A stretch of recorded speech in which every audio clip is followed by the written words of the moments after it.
Hi, and welcome. You're listening to the X22 Report. My name is Dave, and this is episode 1392A, and today's date is October 3rd, 2017, and the title of the episode is Russia and China Continue to Hoard Gold to Prepare for the Dollar Collapse. Let's get into the economic collapse financial news.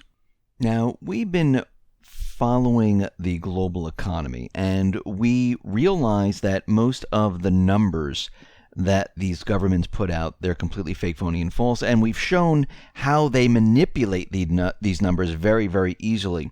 Now, out in the EU, we can see that the unemployment rate really hasn't changed since 2009. Youth unemployment is very, very high in many EU countries, despite everything they try to do to fix the problem. Now, the problem is that there's no jobs. The problem is these countries are going into debt. The problem is the central banks are ordering austerity.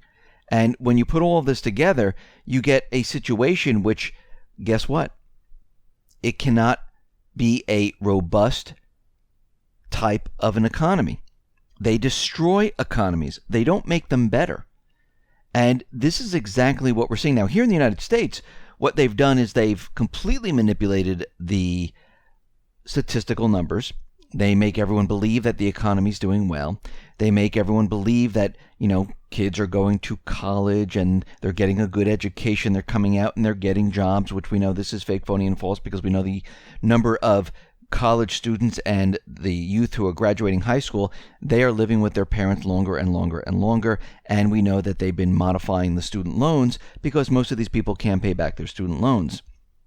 And what's very interesting about the student loan market is that basically the government, they can't bail out the student loan market. So they figured out a way of how to bail out the student loan market and make individuals purchase homes. Now remember, they need to push, and I'm talking about the central bank, they need the people of the United States to take out more and more debt. They also need the ability to get rid of those individuals that are defaulting, and they need a bailout for that. So how did they do this? Well, home builder Lennar, they've come up with a genius strategy to partially eliminate the massive bubble in the student loan market. Because a lot of graduates, guess what? They can't find high-paying jobs. They might have one or two part-time jobs or one low-paying job, and their student loans are, quite a bit, and they are having a very difficult time making their loan payments. Even though the government came in and they modified their loan amount and they projected it out over the number of years where they can have this payout, people are still having a very rough time in doing this. So Lennar developed an innovative mortgage design to allow millennials the opportunity to convert their student loan debt into investment in America. How are they going to do this? Well, they're going to purchase a home. They're going to take out a mortgage. And Lennar, guess what? I guess they're going to integrate that student loan into the mortgage. They'll have a house, they'll have the mortgage, and they'll be able to get rid of the student loan debt and purchase a home and basically extend the debt even further. Now, Lennar is set to introduce the new promotion that will make payments on buyer student loans equal to 3% of their purchase price up to $13,000 in return for purchasing a new Lennar home, and it's simple as that. So Lennar will make payments to a buyer student loan of as much as 3% of the purchase price up to $13,000. Now, who's guaranteeing this? Well, Fannie Mae, a government-sponsored enterprise, has agreed to back the new innovative loans from Lennar. Now, we can see at this point that these individuals who are having a very tough time paying their student loans or will purchase the house, this is a desperate attempt to get people to purchase homes. Because if the housing market and the job market was so great, they wouldn't be doing all of this. They wouldn't go to the subprime level. They wouldn't be making these programs up. And we can see that this is going to go all wrong once the entire system starts to break apart, which it is breaking apart right now. And this is how desperate they're getting. So we can see right now, this is exactly what they are doing. And they're going to try to help the situation in the student loan market while pushing the sales of homes, while pushing the debt level even larger. Because think about it.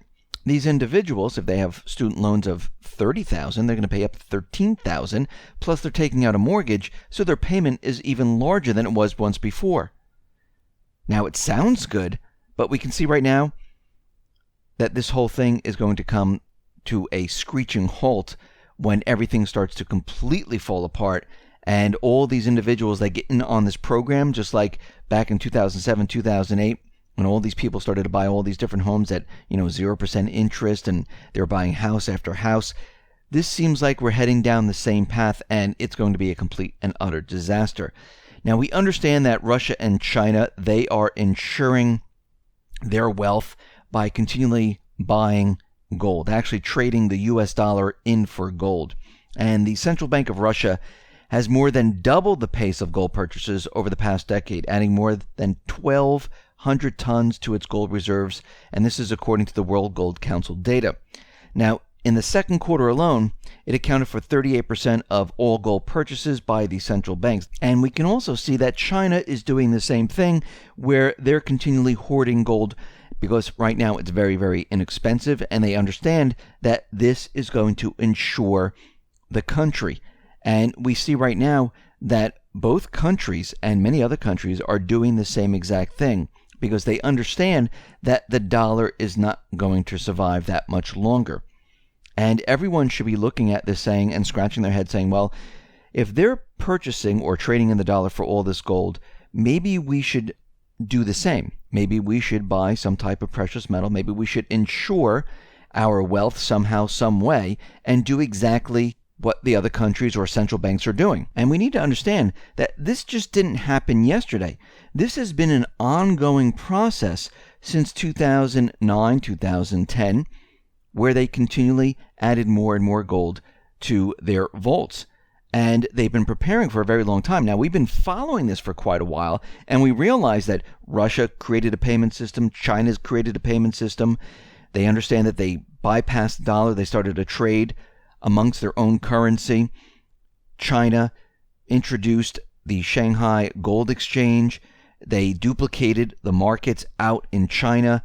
And we see that this was all done on purpose, and this wasn't done overnight. This was done over a period of time because they knew it was going to take a while to do all of this, and this was planned from the very beginning. Just like when the United States became the reserve currency back in 1947, this was planned way ahead of schedule. This wasn't something that they say, hey, you know what? Let the dollar become the reserve currency. This was planned way ahead back in the early 30s, and it took a very long time to get the planning done and everything set. And of course, they had this event, which was called World War II, where they pretty much covered up what was going on. And they allowed the system to reset, where the United States took the gold from all the countries, and the central banks decided, okay, now we have a new reserve currency. We'll hold on to the gold.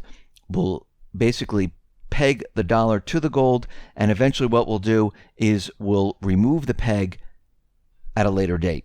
And this is exactly what they do. The central banks, they are very patient.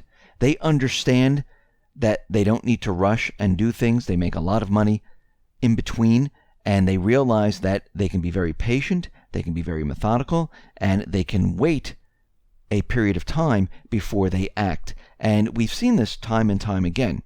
And the preparation for this new reserve currency, which might be the SDR, it might be a cryptocurrency, it might be a combination of both, we can see that this has been planned for quite a while. We've been following it. This is the reason why we're checking and watching this every single day, so we understand and we know what is going on. This is why you need to be ready and prepared. Yes, to everyone else, it's going to seem like this just happened.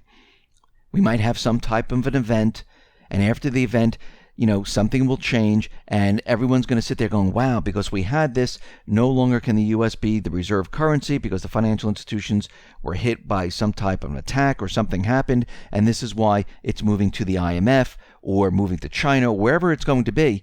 And we'll understand, because we've been watching this, that no, this didn't happen because of that. This was planned from the very beginning.